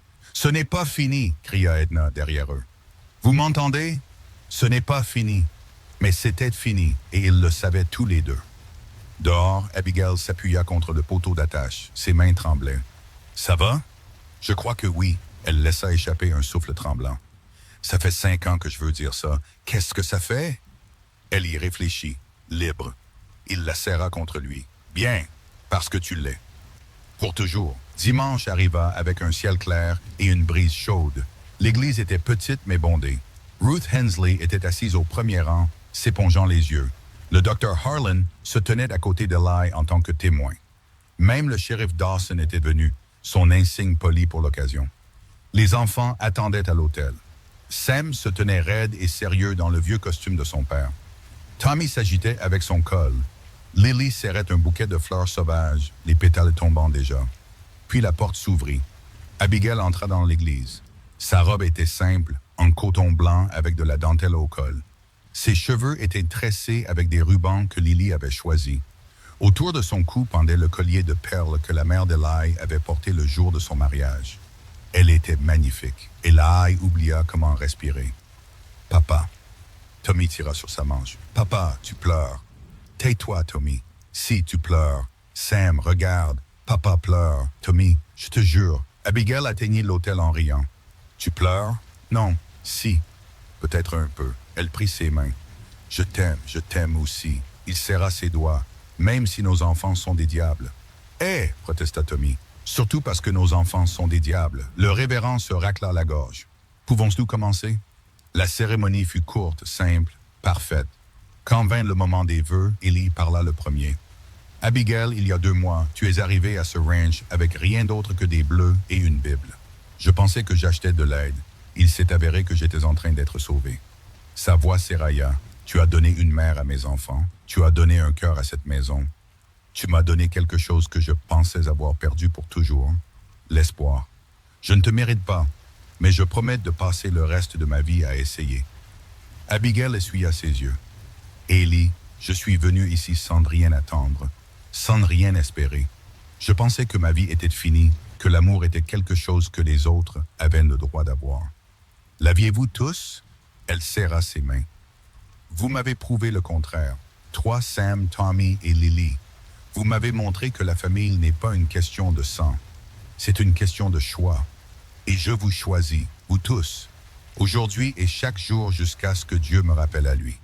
Par le pouvoir qui m'est conféré, dit le révérend, je vous déclare maintenant mari et femme, Zesco et fans. » Il sourit. « Vous pouvez embrasser la mariée. » Eli la serra contre lui et l'embrassa. L'église éclata en acclamations. Tommy poussa un cri de joie. Lily jeta ses fleurs en l'air. Même Sam esquissa un sourire. Quand ils se séparèrent enfin, Abigail riait et pleurait en même temps. « On l'a fait. On l'a fait. Et maintenant, on vit. » La réception eut lieu au ranch. Des tables étaient installées dans la cour. La nourriture était apportée par les voisins. La musique venait d'un violoniste que Ruth avait engagé. Eli et Abigail dansèrent leur première danse en tant que mari et femme. Puis Sam intervint, entraînant Abigail dans une valse maladroite qui se termina par un fou rire des deux. « J'ai marché sur tes pieds, dit-il, seulement 2 fois. Désolé, ne le sois pas. Elle lui embrassa le front. C'était parfait. Plus tard, alors que le soleil commençait à se coucher, le docteur Harlan prit Abigail à part. « J'ai quelque chose pour vous. » Il pressa un petit journal en cuir dans ses mains. « Qu'est-ce que c'est? » « Le journal de Margaret. Eli m'a demandé de le garder en sécurité après sa mort. Il ne supportait pas de le regarder. Les yeux du docteur Harlan étaient doux. « Je pense qu'il est temps que vous l'ayez. » Abigail ouvrit la couverture. La première page était datée d'il y a 12 ans. « Aujourd'hui, j'ai épousé l'homme que j'aime. Eli Callahan n'est ni riche, ni puissant, ni beau au sens où les gens l'entendent, mais il me voit, la vraie moi, et ça vaut plus que tout l'argent du Montana. » Des larmes coulèrent sur les joues d'Abigail. « Je ne peux pas prendre ça. Margaret aurait voulu que vous l'ayez. Elle vous aurait aimé, Abigail. Je le sais. Comment pouvez-vous le savoir? Parce qu'Eli vous aime, et elle faisait plus confiance à son cœur qu'au sien. » Abigail serra le journal contre sa poitrine. « Merci, merci, d'avoir ramené cette famille à la vie. » Cette nuit-là, après le départ des invités et le sommeil des enfants, Eli et Abigail s'assirent sur le porche. Les étoiles brillaient, l'air était chaud. Quelque part au loin, un coyote appelait. « Longue journée. »« Hache journée, » dit Eli. « La plus longue, des regrets. Pas un seul. » Elle se pencha contre son épaule. « Et toi? »« Juste un. » Elle leva les yeux. « Quoi? Que je ne t'ai pas trouvé plus tôt. Tu m'as trouvé quand j'avais le plus besoin de toi. » C'est tout ce qui compte. Il lui embrassa le sommet de la tête. « Abigail. Il y a quelque chose que je dois te dire. » Elle se redressa. « Qu'est-ce que c'est? » « Je suis allé sur la tombe de Margaret ce matin, avant la cérémonie. » Il fixa les étoiles. « Je lui ai parlé de toi, de nous, de tout ce qui s'est passé. »« Qu'as-tu dit? » ?»« Je lui ai dit que j'avais trouvé quelqu'un qui aime nos enfants autant qu'elle. Quelqu'un qui fait de cette maison un foyer à nouveau. » Sa voix se brisa. J'ai demandé sa bénédiction. Le cœur d'Abigail se serra, et le vent s'est levé juste une seconde, et je jure que je l'ai entendu rire. Il regarda Abigail. Elle riait toujours quand elle était heureuse. Des larmes coulèrent sur le visage d'Abigail. J'aurais aimé la connaître. Vous vous seriez aimé. Je pense qu'on s'aime déjà. Elle prit sa main et la posa sur son ventre. Eli s'immobilisa. Abigail, je n'étais pas sûr jusqu'à hier. Le docteur Harlan l'a confirmé ce matin. Tu veux dire? On va avoir un bébé. Eli la fixa, puis sa main sur son ventre, puis de nouveau son visage. Un bébé, oui. Notre bébé, oui. Il la serra dans ses bras et la tint si fort qu'elle pouvait à peine respirer. « Je t'aime, murmura-t-il. Mon Dieu, je t'aime tellement. Je t'aime aussi. Quelqu'un d'autre le sait. Juste le docteur Harlan. Je voulais que tu sois le premier. On devrait le dire aux enfants. Demain. Ce soir, c'est juste pour nous. » Il se recula pour la regarder. Ses yeux étaient humides. « Je pensais que ma vie était finie, Abigail. Je pensais que je passerais le reste de mes jours à faire les choses machinalement, à regarder mes enfants grandir sans mère, à mourir un peu plus chaque jour. » Il lui prit le visage en coupe. « Tu as tout changé. Tu m'as donné une raison de continuer, une raison de croire. Tu m'as donné la même chose. Alors on s'est sauvés l'un l'autre. Je crois bien que oui. » Il l'embrassa alors, lent et profond et plein de promesses. Et quelque part, d'une manière ou d'une autre, Abigail aurait juré sentir Margaret Callahan leur sourire d'en haut. 6 mois plus tard, la nuit la plus froide de l'année, Abigail donna naissance à une petite fille. Ils l'appelèrent Hope. Les enfants se rassemblèrent autour du lit, regardant leur nouvelle sœur avec émerveillement. « Elle est si petite, » murmura Tommy. « J'étais aussi petit que ça. »« Plus petit, » dit Eli. « Pas possible. »« Si. » Lily tendit la main et toucha les petits doigts de Hope. « Elle est belle, maman. » Le cœur d'Abigail se gonfla. « Maman. » Elle ne se lasserait jamais d'entendre ce mot. Sam se tenait à l'écart, observant. Son visage était illisible. Sam.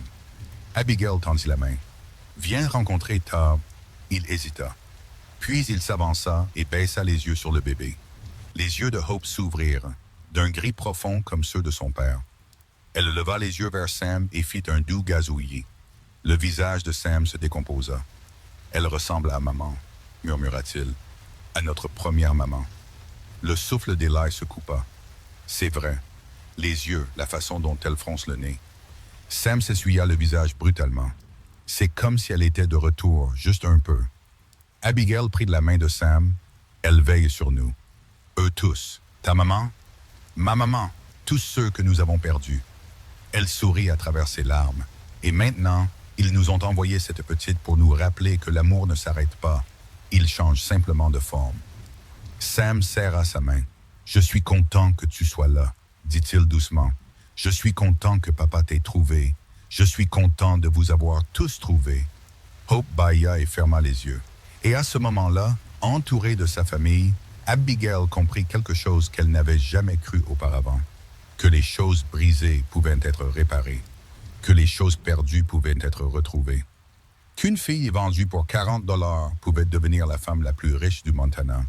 Non pas à cause de l'argent dans le sol, et pas le le sol, mais à cause de l'amour dans son cœur. Eli s'assit sur le bord du lit et la serra contre lui.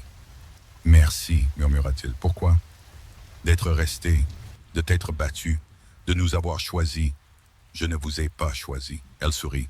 « J'étais toujours destiné à vous trouver. Je ne le savais juste pas encore. » Il lui embrassa le front. « Qu'est-ce qu'on fait maintenant? » Abigail regarda ses enfants, son mari, le petit bébé endormi dans ses bras. « Maintenant, on vit, dit-elle. On vit. Ensemble, aussi longtemps qu'on nous le donnera. Et si les ennuis reviennent, alors on y fera face, ensemble. Promis? Promis. » Dehors, la neige tombait, douce et régulière. À l'intérieur, le feu crépitait, chaud et lumineux. Et dans une petite ferme du territoire du Montana, une famille se tenait l'un à l'autre et refusait de lâcher prise. Parce que c'est ce que fait l'amour. Il s'accroche, il se bat, il survit, et à la fin, contre toute attente, il gagne.